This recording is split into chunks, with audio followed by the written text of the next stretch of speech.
I literally at 297, I just started calling up different recruiters, active duty recruiters, and they got into the conversation about how much I weighed and this and that, and to cut to the chase, they all pretty much laughed me off the phone. Like, you know, man, you're 6'1" and 297. You can only be 191. You know, like height and weight limits and everything else. And I was way exceeding those with prior service and everything else. I was one of those not too good recruits to pick up. So I went to the reserve recruiter. Steven Saljo was my recruiter. I walked in weighing 297. He looked at me strangely, and I said, I want to be a SEAL. And lucky enough, the guy looked at me and said, let's see what we can do. He weighed me. I weighed 106 pounds overweight. And this is during the whole 1999 transition to 2000, so the whole computer glitches and everything else, people were worried. So they wanted to get me into this class because this reserve program that I was going to be a part of was going to end. The guy said, man, there's a program that's about to end that you can go, and if you make it through BUD/S, you'll then go active duty, and you'll be a SEAL. If not, you come the fuck home. And I was like, ugh. So anyway, he goes, make you lose 106 pounds in less than 3 months. I said, I can't lose that weight. Went back to work. A bad day happened. I found a lot of cockroaches, a lot of rodents. On my way home driving, I said, this is my life. My life is this. This is my life. I'm not that smart. I have a horrible life. I have these two guys, one guy that, so I became this 297 pound person because it became my body armor. Because the inside was a fragile, weak, insecure kid, so I put this big man around it. So when people looked at me, I intimidated them. I scared them. But if they knew the real me, just a little punk. I was a little punk kid in a 24-year-old guy's body. So I knew that.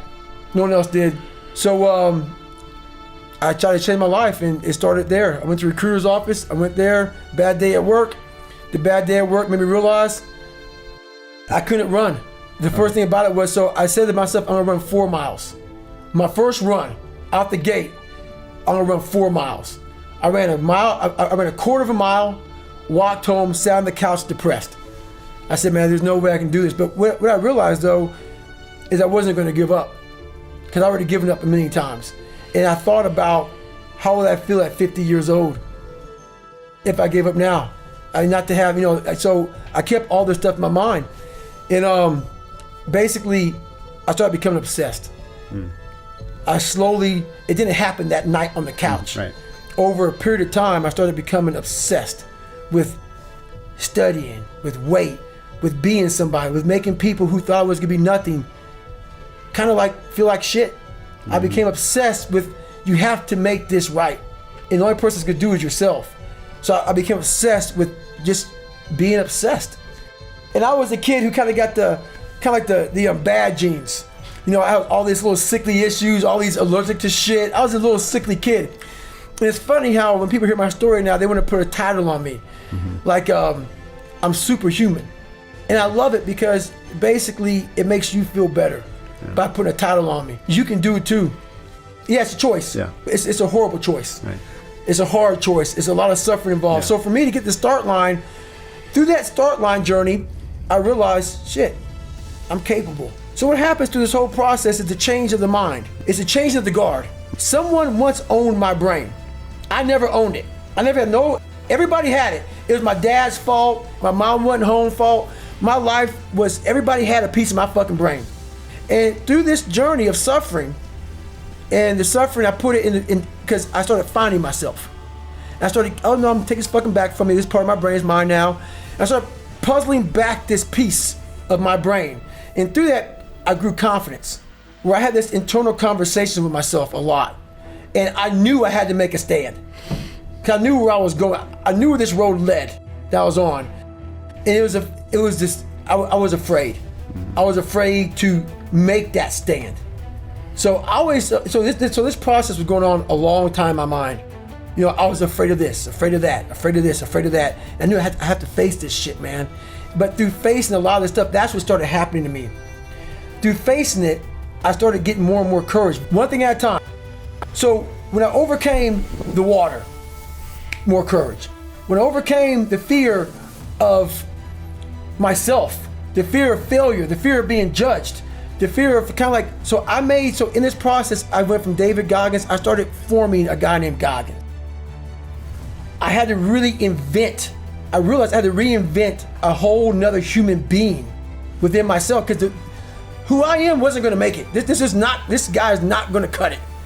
So I had to be a guy who can take any kind of pain.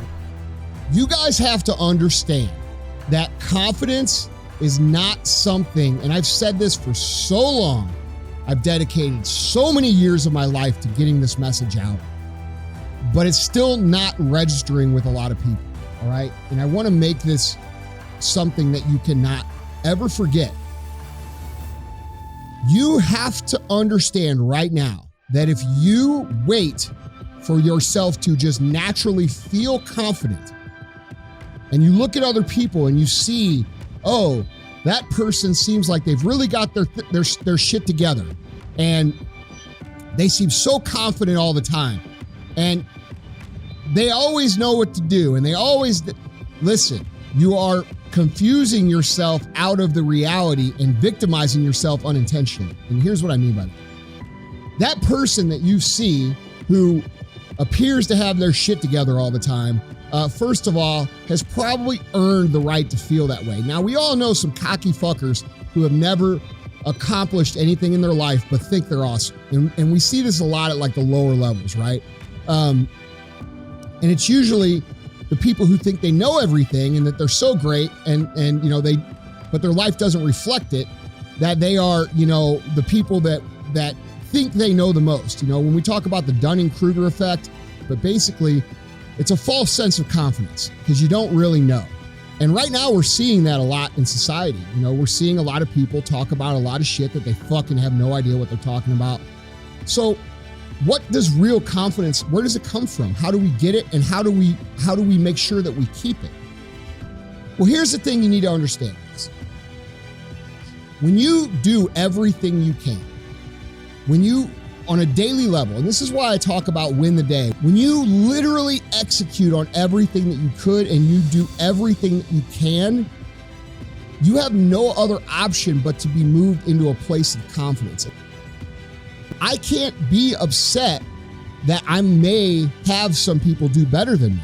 I feel very confident about what I've done and very confident in my abilities. Okay, and this is just a small example of how this works. I'm not threatened by anybody. I'm not insecure that someone is doing a good thing. But when you lack confidence, that's where these feelings come from. That's when jealousy creeps in. That's when fear creeps in. That's when insecurity creeps in. And that affects your anxiety levels and the way you think about yourself and the actions that you take. So the first step to curing this is understanding that what you put in, you will get out. What you put in, you will get out, okay? What you put in your body in terms of water, in terms of healthy food, in terms of movement, in terms of positive mental stimulation in the form of reading. The point I'm trying to make here is that if you never realize that what you put in is what you get out, you are surprised when you put in negativity and you put in alcohol and you put in not training and you put in sitting on the couch and you put in all these other things, and then you're surprised that what you get out is shit. You shouldn't be surprised, okay? What you put into yourself, you will get out. And so when we're thinking about what's going on in the world and we're thinking about all the chaos and we're thinking about all the uncertainty and all of the frustration, which is plentiful, we also have to remember that to minimize that in our own lives, we have to take care of ourselves. We've got to take care of our brains. We've got to take care of our bodies. We have these experts out there talking about health that are, 100 pounds, 200 pounds. It's like I said on the show yesterday. All right. You can't talk to me about health if you haven't put in the work over the last 18 months to get healthy.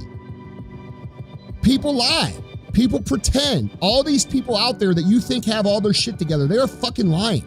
They go home at night and they have issues. They go home at night and they have struggles. They just don't tell you because they're so in love with the image of themselves. They want themselves to feel above you, and they're afraid that if you see that they're actually real, you won't love them anymore. But the truth is you'll love them more because they're more like you.